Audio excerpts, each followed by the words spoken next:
Welcome back, children of grade 8, for our today's English class. Children, as we are going to face our periodic test 2, so this session is going to be a revision session. So let's see the portions and the revision part one by one. Children, before getting into the revision part, let's see the exam date and the timing.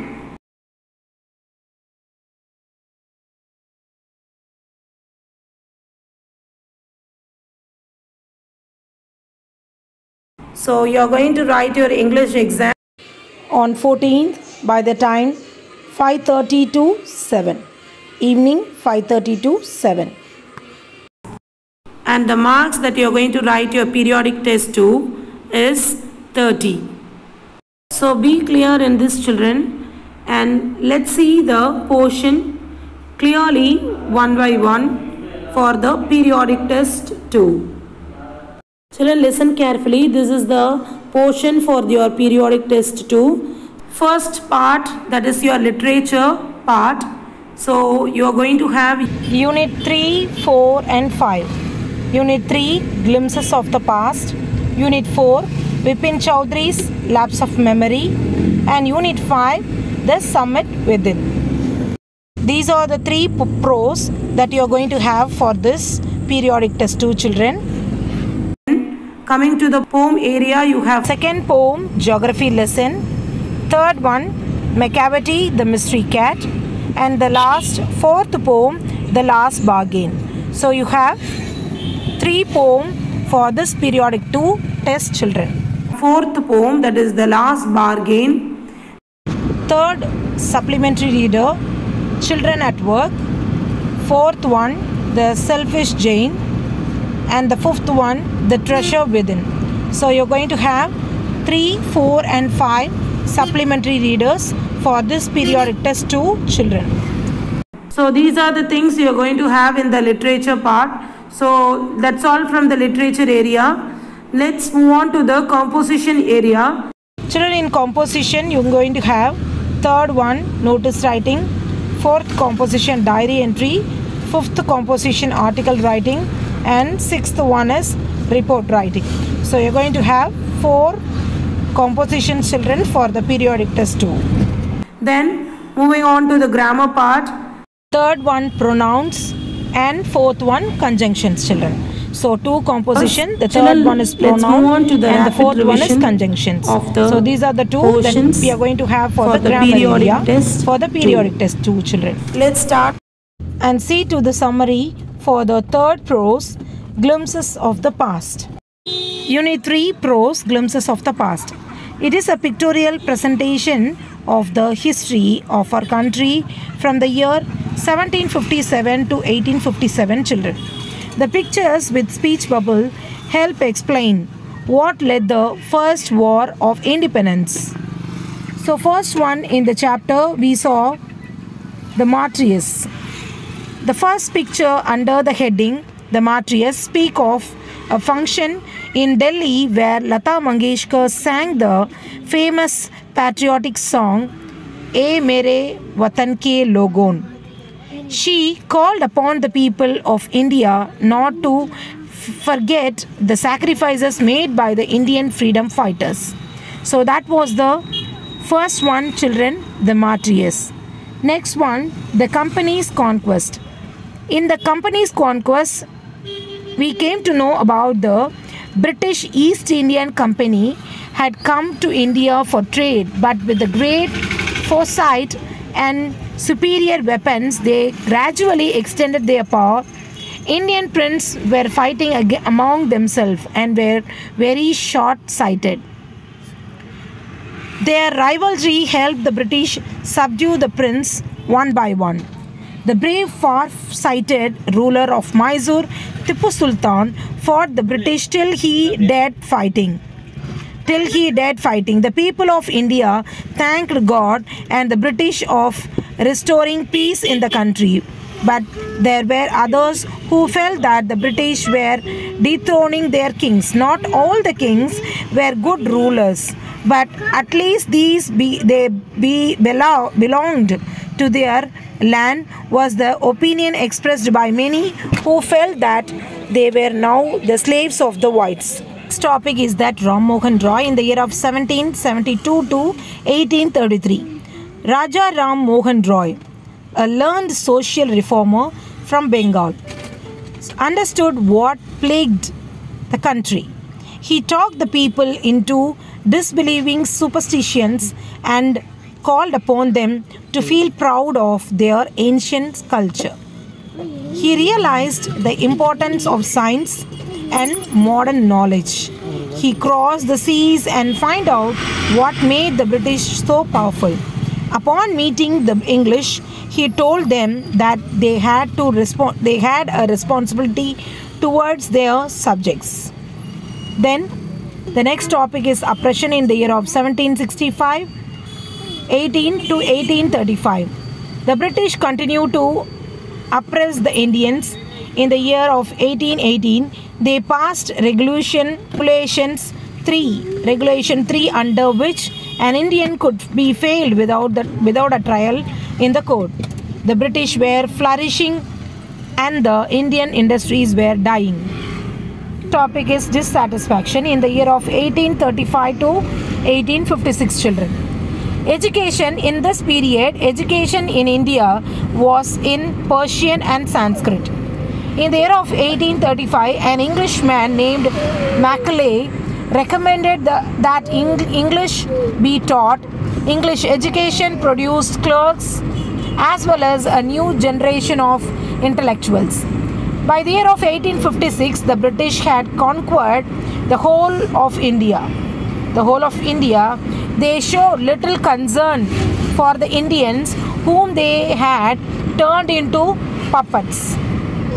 People had lost their jobs and land, but they had started protesting. They felt the need to drive the British out.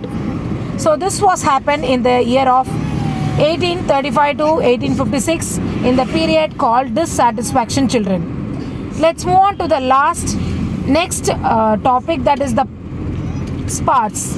The Sparse in the period of 1855 to 1857. In this period, taxes continued to ruin the peasants, and the Santhal rose in rebellion in 1855 and killed many Europeans. Discontent was brewing everywhere and in the Indian army too. Sipai Mangal Pandey attacked a white. Later on, he was hanged for that. Thousands of other revolting Sipais were put in chains. Thousands of other revolting Sipais were put in chains. Messages were being circulated from village to village to get ready for the revolt. The masses gave all help and support to the pirates. So this was the rebellion starting period in the period called the Sparse, 1855 to 1857.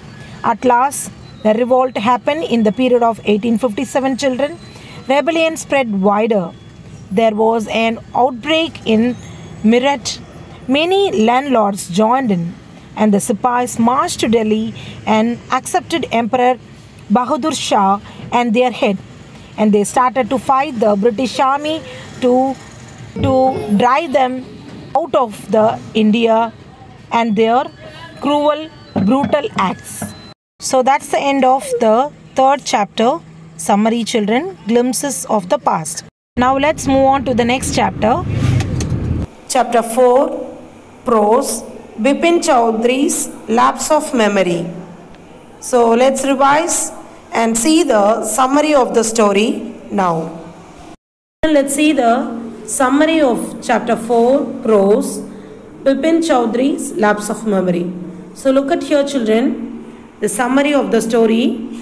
Bipin Chaudhary's Lapse of Memory is a humorous story about a man, Bipin Chaudhary. He is the protagonist of the story who thinks he is sick. Protagonist means main character children. So he is the main character of the story who thinks he is sick. Sick means not feeling well. Then look at the next paragraph.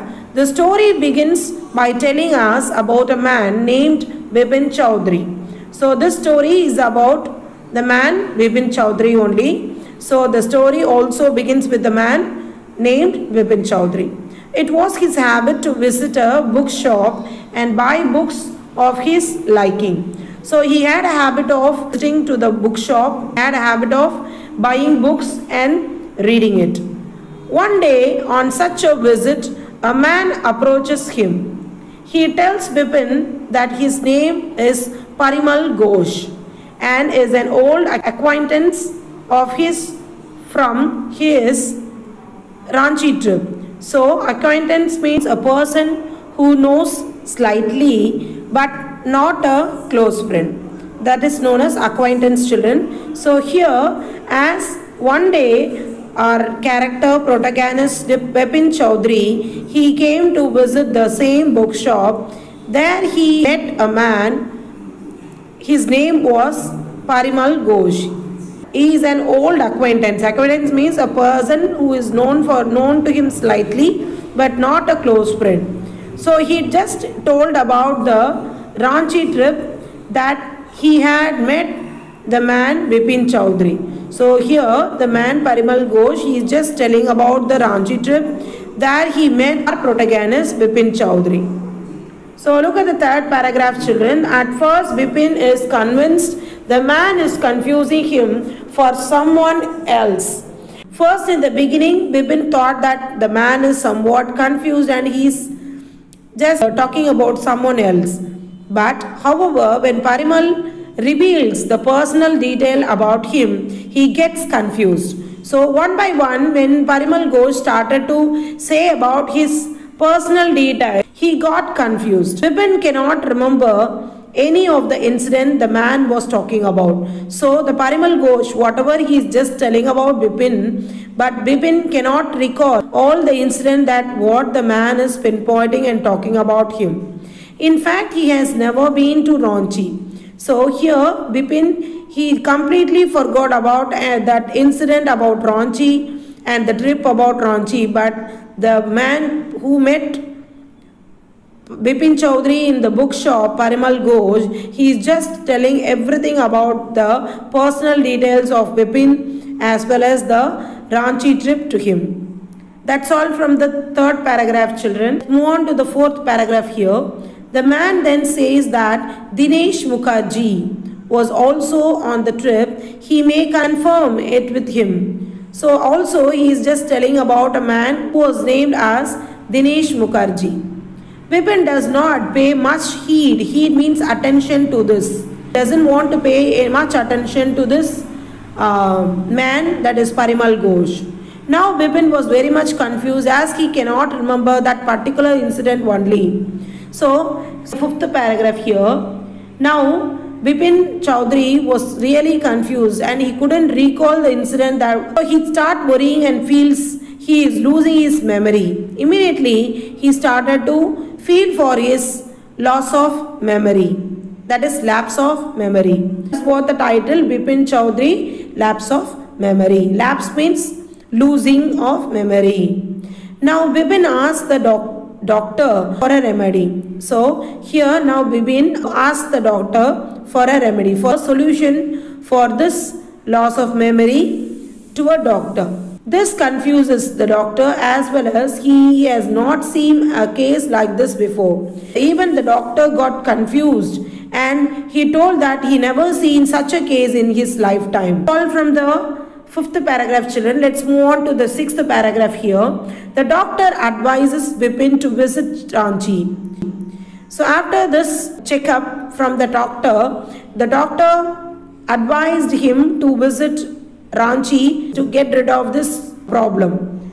Here, he thinks that revisiting the place may bring back memories he thinks he has forgotten. The doctor is telling that when you revisit that place, maybe you could have get the memories again back to the original.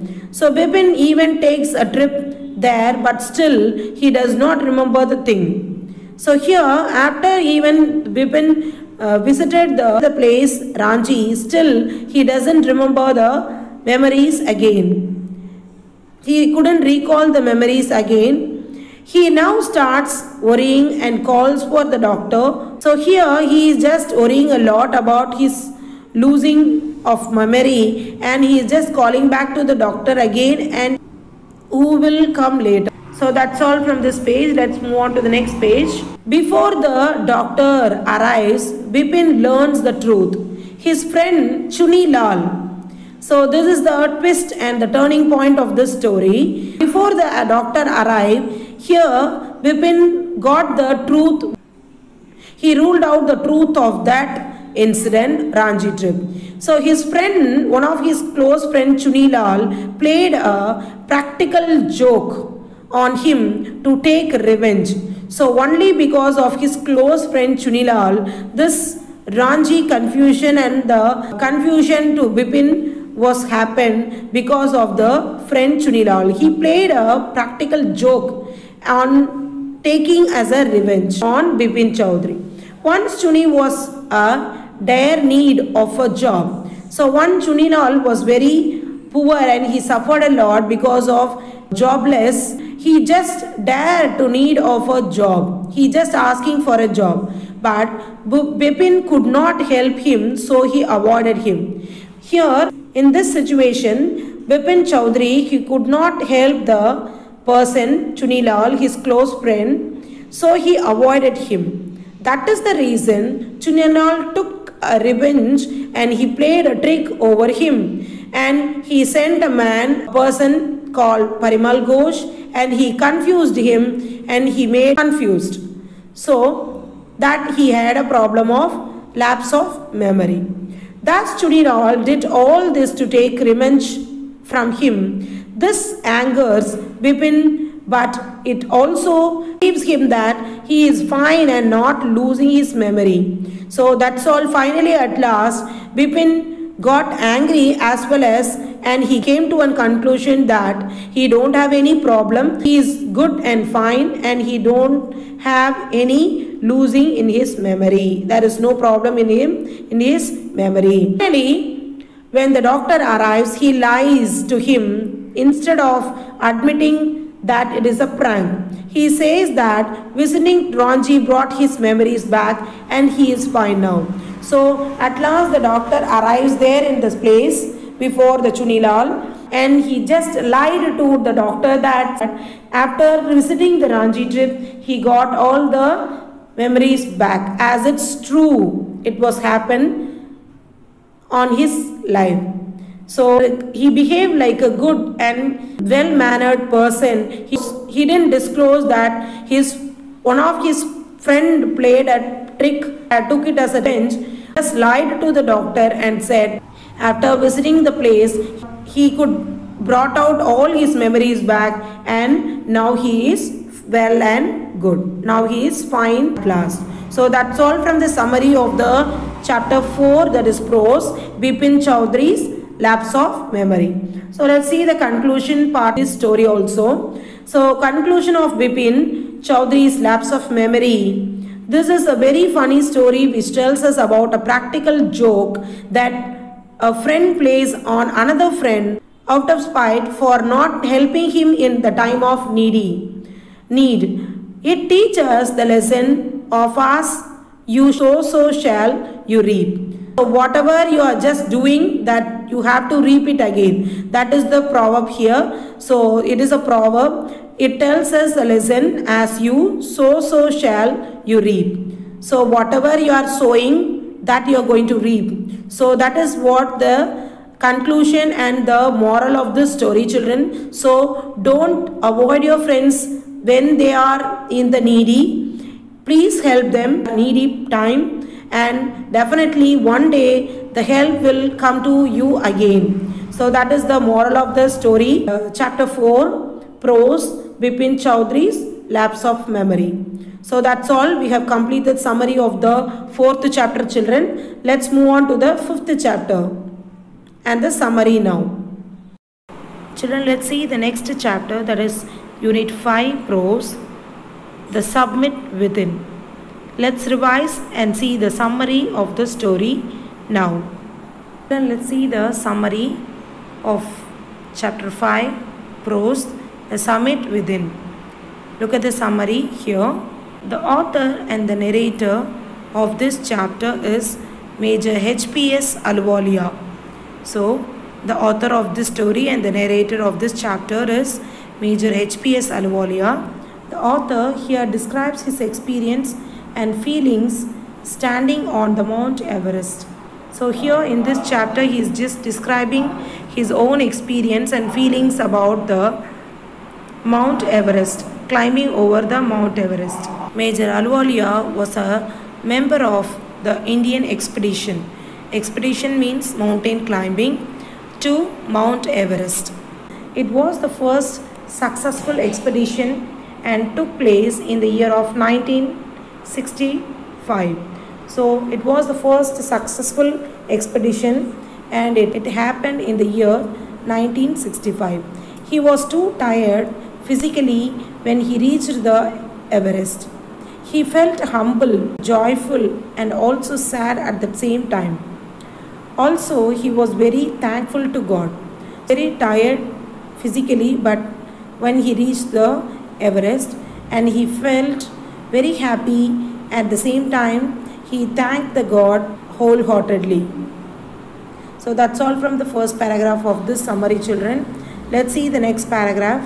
After climbing the Everest, he concluded that to climb a summit, a person requires endurance, persistence and willpower. So after climbing the Everest, he just concluded and he told about the experience that a person who wants to climb the summit, he needs to have all these qualities, that is endurance, persistence and willpower.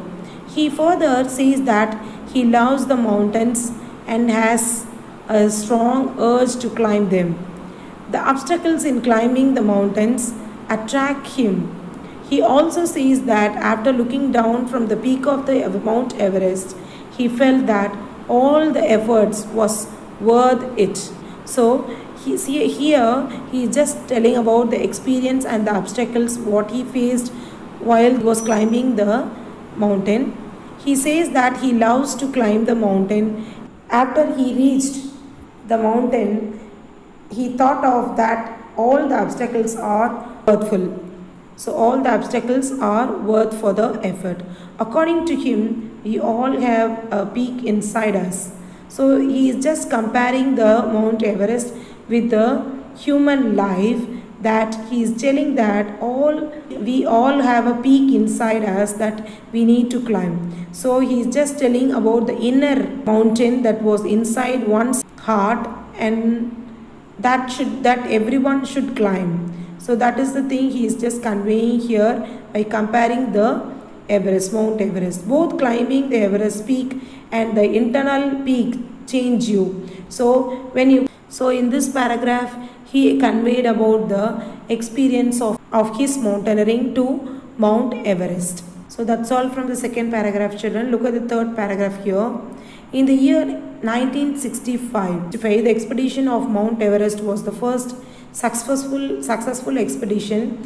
Edmund Hillary and Major Ahluwalia were also a part of this expedition. So that expedition, mountaineering is the expedition, climbing the mountain. So in that team, Edmund Hillary and Major Ahluwalia were also there in that expedition. This chapter is a reminiscence of this expedition by Major Ahluwalia. So here in this chapter, he reminiscence means just recalling of that experience by the Major Ahluwalia. He says that standing on the peak of the Mount Everest, he felt humble, joyful, though he was physically tired. So even though he was physically tired, once he reached the Mount Everest, he felt very joyful and he felt humble also.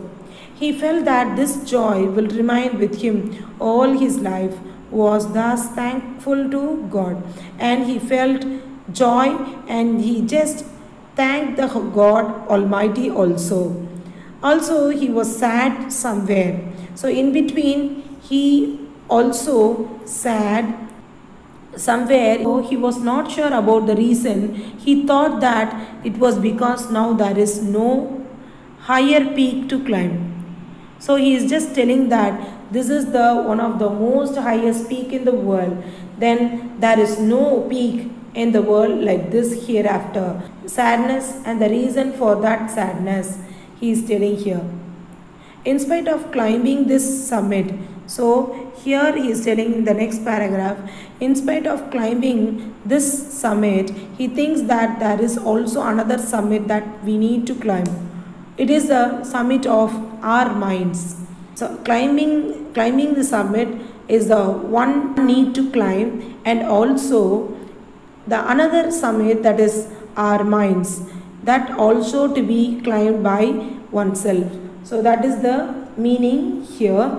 As per his observation, he said that a person requires 3 qualities to climb any summit, whatever the summit it is. So a person should need these 3 qualities to climb the summit. What are the 3 qualities? That is endurance, hard work without losing hope, and willpower. So these are the 3 qualities one must have to climb the summit. Endurance, persistence, and willpower be the 3 qualities which a person needs to overcome the obstacles of his life. And every person thus enjoys overcoming the obstacles. So that's all from this paragraph, children. Let's move on to the next paragraph here. On the question of why he chose to climb the Everest. So the interviewer, he is asking this question to Major HPS Ahluwalia, why he chose to climb the Everest. So he says that he loves the mountains. So that was the answer from our author and the narrator, our Major HPS Ahluwalia. As Mount Everest is the highest of them all, and it is a great struggle against rock and ice to climb it. So it is a great struggle against the rock, ice to climb on it. He finds it very challenging. So he just enjoy the challenge. He finds something challenging. He wants to do something challenging. So that's why he selected the Mount Everest to climb. He says that he was a strong urge to face the challenge and overcome the obstacles. Face the challenges, and he wants to overcome all those obstacles to reach the Mount Everest. All to him, the joy of climbing Mount Everest is too much, as only a few can manage to do this. So as it is the highest peak in the world, only few can manage to do this. So everyone cannot do this. Everyone cannot manage that obstacles. Only few can manage those obstacles. He adds here that climbing Everest is not just a physical achievement, but also is an emotional and spiritual experience also. So he is just telling as a conclusion, he just added this as that climbing Everest is not just a physical achievement, but it is also an emotional and spiritual experience also. This success has brought to him fame and also fulfillment in his life. Mount Everest has brought him name. Fame means popularity. Fame, popularity, and also fulfillment, that is physical fulfillment as well as emotional and spiritual fulfillment. So look at the next paragraph here. He further says that the summit is also a lesson of companionship. So he just telling that this summit also is a lesson of companionship. 2 people share the same rope while climbing the mountain. So 2 people have to share the same rope while climbing the mountain. So that is the thing here about the companionship. So one climber needs to hold the rope firmly while the other one cuts the steps into the hard ice. So this is the way they just helped each other and they learned the lesson of companionship. So here one should need to hold the rope tightly and other should walk by cutting the steps in the hard ice. Second one, then Billions means overcome, and the first 1 inch is way up. It is a very difficult for a single man to think of climbing a mountain. It is very difficult. Only the person needs physical as well as emotional support. They need physical as well as emotional support of their parents. So those who climb the Mount Everest, they need some physical as well as emotional support from their parents. Then only they can achieve their goal. And the hardship that he faced in his mountaineering. Children, look at the next paragraph here. Ahluwalia further states that after reaching the peak of Everest, they all bowed down to God. So after they reached successfully to the peak of the Mount Everest, they all bowed. Bow means just down, and they were thanked their God Almighty. They left a picture of Guru Nanak. One of a team member who left a picture of Guru Nanak, God left a picture of Goddess Durga. So one who left a picture of Guru Nanak, Rawat, who is a person, team member who left the picture of Goddess Durga, and Fudurji left a lyric of God Buddha. Fudurji is a person, member of the mountaineering, and he left a lyric means statue of Lord Buddha. And Edmund Hillary buried a cross under the snow at the Everest. So many people, they are just leaving their memorable things there. So how many people here, they left their remembrance there? One person, name was not mentioned here, he just left the picture of Guru Nanak. Then Rawat, who left a picture of Goddess Durga. Fudurji left a lyric of God Buddha. And finally, Edmund Hillary buried a cross under the snow at the Everest. So 1, 2, 3, 4. 4 people, they just kept their remembrance of climbing the mountain over there on the top of the Mount Everest. So these 4 people, they left their remembrance. Children, look at here the last passage of this summary. He also says that every person has within him his own mountain peak. Climbing this inner peak is also important, as this climb will also change him. He also adds that perhaps the internal summit is even higher than the Everest.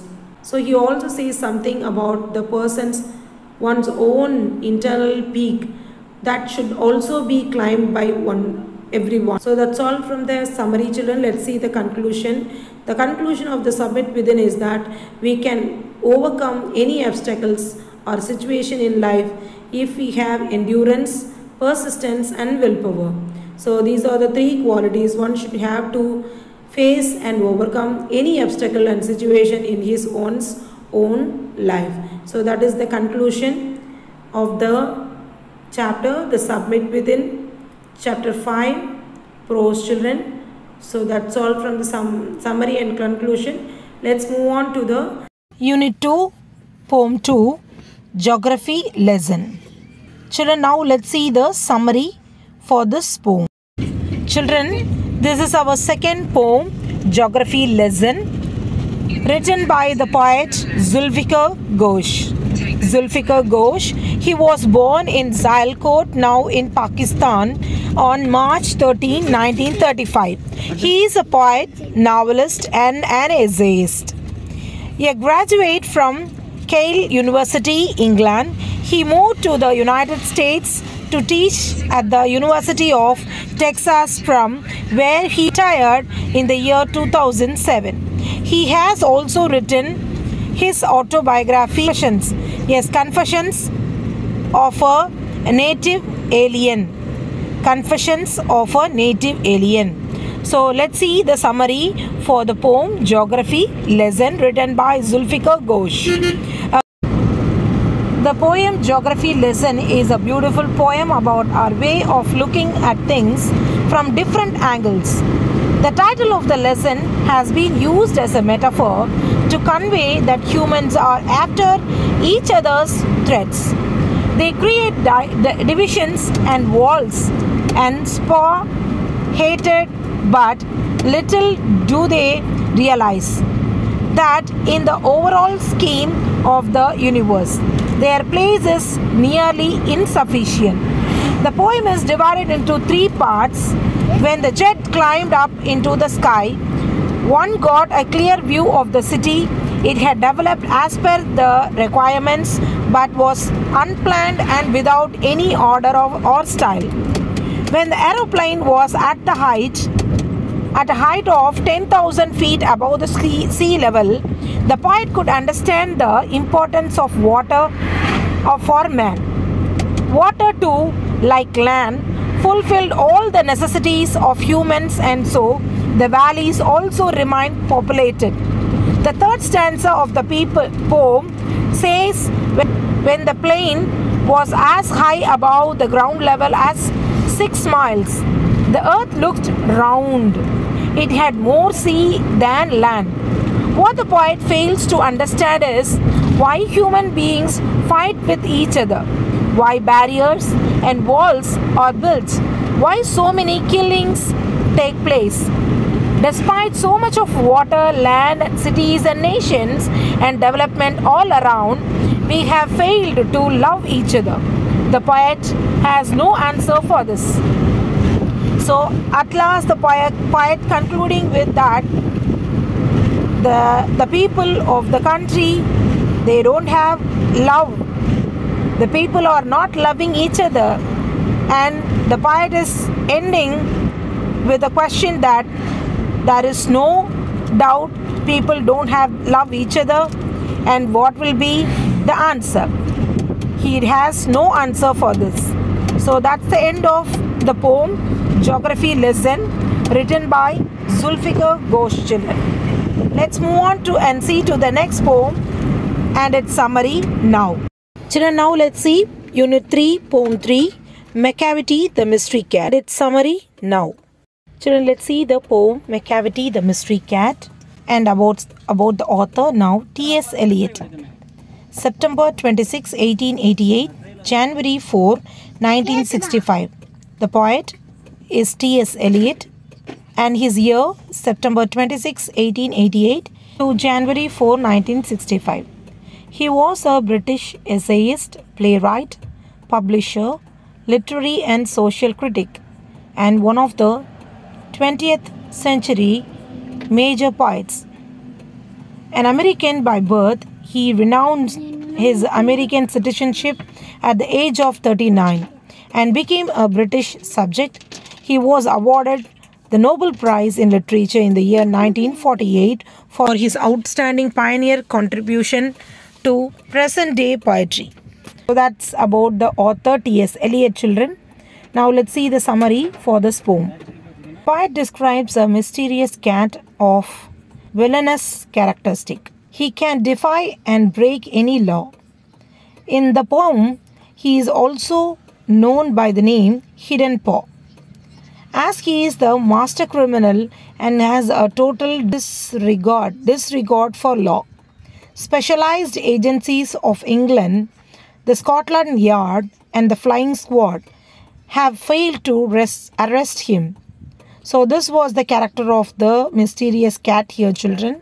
The poet describes a mysterious cat of villainous characteristic. He can defy and break all the law. In the poem, he is also known by the name Hidden Paw, as he is the master criminal and has a total disregard for law. Specialized agencies of England, the Scotland Yard and the Flying Squad have failed to arrest him. The agencies have also accepted defeat by the cat, as whenever they reach the scene of crime and the criminal is not there, that is, the cat, mysterious cat, is not there. The Macavity has no parallel in his field. He also disobeys the law of gravity. He can levitate, float in the air without support. That means he had all the tricks, making even the fakir. Fakir means stand bewildered. Fakir means he is a monk, stand bewildered. He is capable of doing an impossible task. But even one reaches the crime spot, the cat is not there. That is, it will escape with this magical power. T.S. Eliot has described this cat as a tall, thin, ginger cat. So this is the appearance of the cat here. T.S. Eliot has described the cat as a tall, thin, ginger cat. His eyes are deeply sunken in, and the head is doomed, and the coat is soiled, and the hair are all disheveled. He moves his head like a snake, and when you think he is sleeping, and he is wide awake. You may think that it is sleeping, but it is awake. Macavity is the devil in a cat's shape, a morally corrupted monster. So he is just expressing his views that Macavity is a devil like cat in a cat shape, a morally corrupted monster. You can meet him in the lanes in the square, but you will never find him at the scene of the crime. So we can meet the cat in the lane and the square, but we cannot find and we cannot see him in the crime spot where the flying squad and the Scotland Yard reach the spot of the crime. So that's the end of the poem Macavity the Mystery Cat, written by T.S. Eliot. Children, let's see the summary and the conclusion of the chapter, Unit 4, poem, The Last Bargain. Children, let's see the chapter 4 poem, The Last Bargain. Look at here, the summary of the poem, The Last Bargain here. The Last Bargain is a poem written by the famous and Bengali poet Rabindranath Tagore. It is a poem about a person looking for a job. The speaker in the poem is searching for a job in which he does not have to lose his freedom.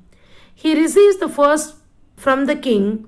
The king offers him power in return for his labor, but he refused the king's offer. So, this poem is written by famous and renowned Bengali poet Rabindranath Tagore. So here the boy, he is just waiting for offer from the king, and the king offers his power, but he refused the king's offer. So that was the first person he met, and he seeks for the job. First, in the beginning, he receives the job from the king, and the king offered him the power, but the boy refused the king's offer. Look at here the next paragraph. He receives the second offer from a rich man. First, he receives offer from the king, and the king offered his power, but the boy refused the king's offer. Secondly, he offered him a lot of gold in return for his labor, but the speaker refuses his offer also. He receives the third offer from a beautiful girl. First one, he got offer from the king. The king gave some power, but he refused it. Secondly, he got offer from a rich man. The rich man gave lots of gold, but the boy refused it again. Thirdly, the next person is a beautiful girl. She says that she will give him smiles in return to his labor. The speaker refused her offer too. End of the poem, he finds a child playing on the seashore. The child says that he will offer him nothing in return for his services. The speaker accepts the child's offer as he can still be a free man. So, finally, he accepts the small child's offer. The child says that he will offer him nothing in return for his services. The speaker accepts the child's offer as he can still be a free man. So, this was the poem, The Last Bargain, children. Look here, the explanation of the poem one by one. But here, The Last Bargain is a poem describing the story of a man who is in search of a job. He wants a job in which he can work without losing his freedom. The speaker receives the offer from powerful king, a rich man and a beautiful girl, but turns all of them down. Finally, he accepts the offer of a small little child, which is the last bargain. The speaker receives the first offer from the king early in the morning. King possesses more power than wealth. Thus, the king offers him power in return for his services. But the speaker thinks that his power is not much worth it.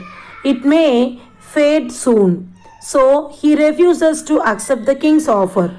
So first the king's offer was refused by the boy. Then next comes the rich man. It's the second offer from the rich man in the midday. So within a day he got so many offers. So in the early morning he got offer from the king, and secondly in the midday he got offer from the rich man. The rich old man offered him a lot of gold for his services. The gold and wealth did not attract the speaker. So he feels that the money will spend soon and it cannot buy everlasting happiness. So he thus refused his offer also. So he refused that offer also. In the evening, there was a natural beauty and flowers around all. A beautiful girl with a pretty smile offers him smiles in return for his service. The speaker feels that her happiness was sorrowful in disguise. So soon this happiness will also once fade away. So as he did not find it also so suitable for him. So he also written her offer down. Ultimately, while he was walking, he reaches the seashore. There he finds an innocent child playing with seashells. He plays there with him. The child says that he can pay nothing in return for the labor of the speaker. So here, all from the beginning, he got so many offers from all the people, but he refused it. But here, the little child, he doesn't have anything, so he cannot pay anything in return for the labor. But the speaker accepts his offer. He feels that while playing with the child, he will not lose his freedom. He will still be free man and will receive everlasting happiness playing with the innocent child. First, he accepts the offer of a small little child there, but he cannot pay anything in return of the labor. So he feels happy and he accepts this offer and he wants to be still free. He will not lose his freedom. So this was the last bargain that made by the speaker, accepted as he was not to compromise his freedom. End of the poem Last Bargain. Look at the conclusion of the last bargain here. For real and everlasting happiness, we do not need power, money or beauty. So if you want happy lifelong, we need not have power, money or beauty. We need only the freedom and innocence. We can make a person's life happy and contented. So once if you want to be happy, you need to have freedom and innocence within you. That is the real everlasting happiness that one should need in their life. So that is the conclusion of the poem, The Last Bargain, children. Children, let's revise and see the summary and conclusion for the supplementary Unit 4, The Treasure Within. Children, let's see the summary and the conclusion of Supplementary Reader, Chapter 4, The Treasure Within. Look at here, summary of the story, The Treasure Within. The Treasure Within is written by Nizam Ezekiel. The lesson is about Mr. Hafiz Contractor, who is an eminent architect. Eminent means intelligent architect. He was not good at his studies. When he was a child, when he was in the school. His inclination was more towards sports.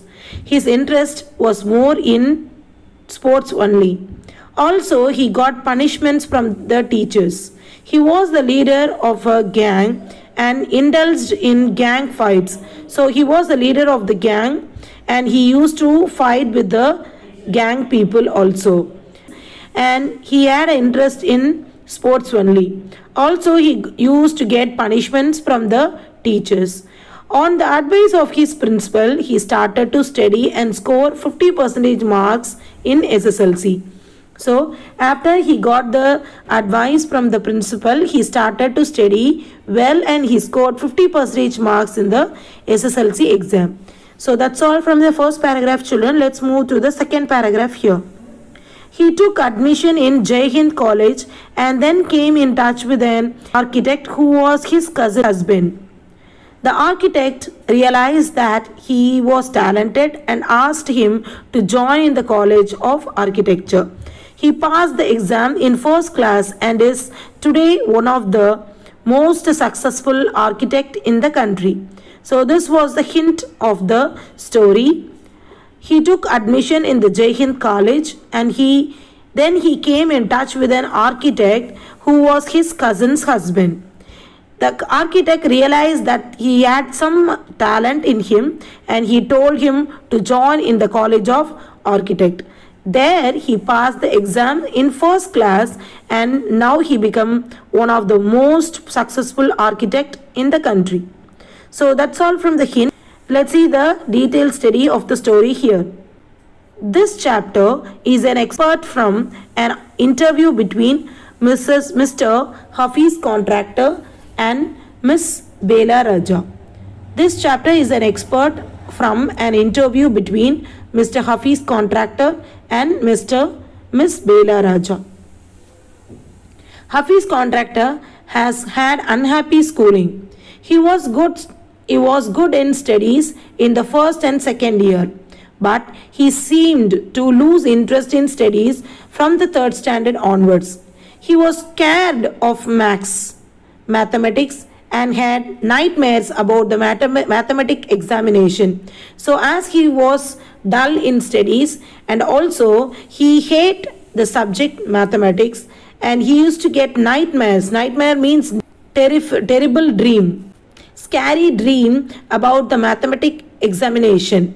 He often saw a dream of appearing in the maths examination not knowing anything. He used to get maths examination, he often gets some nightmares, that is dream appearing like a maths examination not knowing anything. As a student, he was more inclined towards the game and playing pranks on others.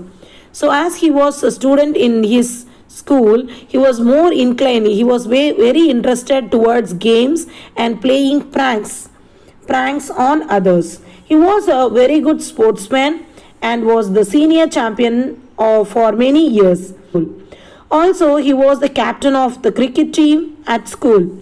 He says that he cleared his examinations only by copying and cheating. So, he cleared, that is, he passed out all his examination only by copying others' paper and by cheating the teachers. So, however, in class 11, his principal called him to give him piece of advice. The principal told him that he is a good student though he never studied. The principal told him that you are a good student but you are not studying properly. He also told the contractor that until now you took good care of him but now he will have to take care of himself. He urged him to study. So here the principal advised that the contractor till he was taking care of the boy, but now you have to take care of yourself.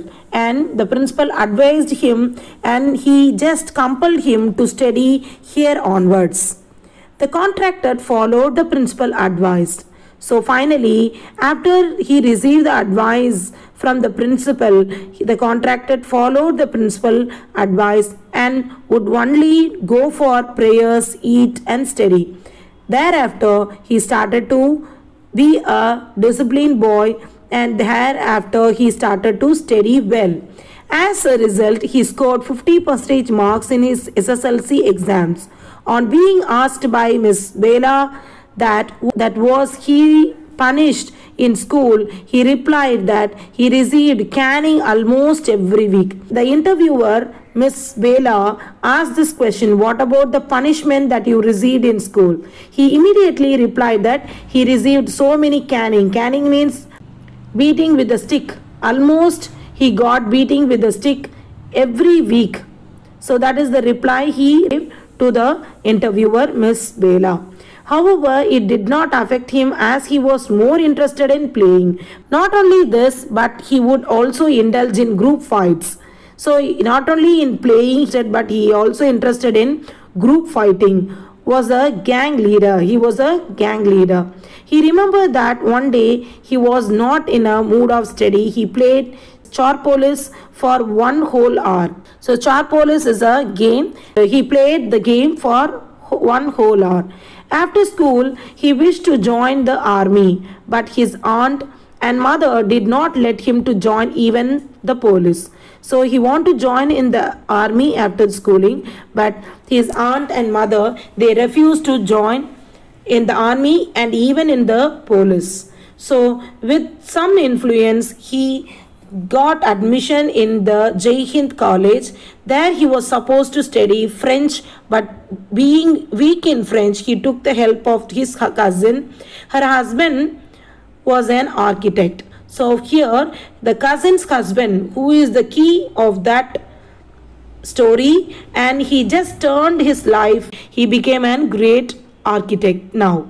So her husband was an architect, and eventually he started going to his office in order to learn French. So one day he saw an employee drawing a window detail, which is very advanced drawing. Looking at it, he told him that this drawing was wrong, as the window drawn will not open. He won the bet, and the cousin's husband asked him to draw a few specific things. He did it immediately.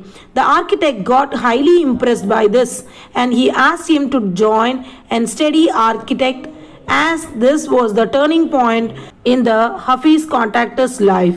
So in the College of Architect, only students with 80 to 90% were admitted. The principal allowed him to appear for the entrance examination with the condition that if he doesn't do well, he will not be allowed to join. He got A+ grade. After that, he always got first class throughout the year.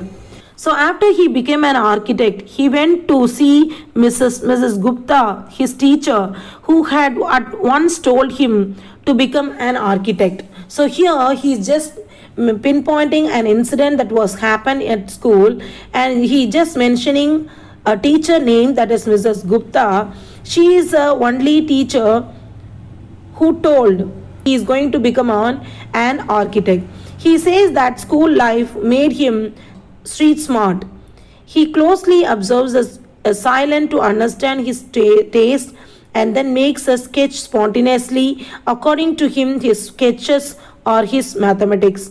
So that's all from the summary of the story, The Treasure Within. Here in this story, how the character Mr. Hafiz contractor, as even he was a dull student, he became one of the world's greatest architect in the future. So he says that school life made him smart. He closely observes a silent to understand his taste, then makes a sketch spontaneously. According to him, his sketches are his mathematics. So whatever he scribbled in the school days, that all become the mathematics, and the sketches becomes the mathematics in the future, and that leads to an great architect in the future. So that's all from the summary of the story, The Treasure Within, chapter 4, children. Children, let's revise grammar chapter 4, conjunctions. What is meant by conjunction? A conjunction is a joining word. It joins the word with a group of words and sentences, such as words like and, but, or, so, for, nor, yet, because, although, will, after, before, that, so that, unless. So these are the words that used to join words and sentences. That is known as conjunction, children. So look at here, kinds of conjunction here. First type of conjunction is coordinating conjunction. Second type, subordinating conjunction. Third type, correlative conjunction. What is meant by coordinating conjunction? Coordinating conjunction or the conjunction that joins the words, phrases and clause of similar grammatical structure or of equal importance. See here, for, and, nor, but, or, yet, so. So for shortly we can call it as fanboys. Fanboys or acronym for the short form of the conjunction coordinating conjunctions. So next thing, usage of coordinating conjunction. See here, for introduces reason or purpose. So for is a conjunction that used to introduce a reason or purpose. Then and makes addition or joins an idea or sentences. Nor adds agreement with something negative. Nor adds agreement with something negative. Then next one, but shows a contrast. But shows a contrast. Then or introduce an option or introduce an option or possibility. The next coordinating conjunction, so introduce a result or decision. So introduce a result or decision. The next coordinating conjunction is yet. Yet emphasizes a contrast. Yet emphasizes a contrast. So look at the example here, children. She bought a jacket and a sweater. And the next example, we went to post office but it was closed. It was closed. The next one, subordinating conjunction. What is meant by subordinating conjunction? Subordinating conjunction are the words which joins the dependent and subordinate class with the independent main class.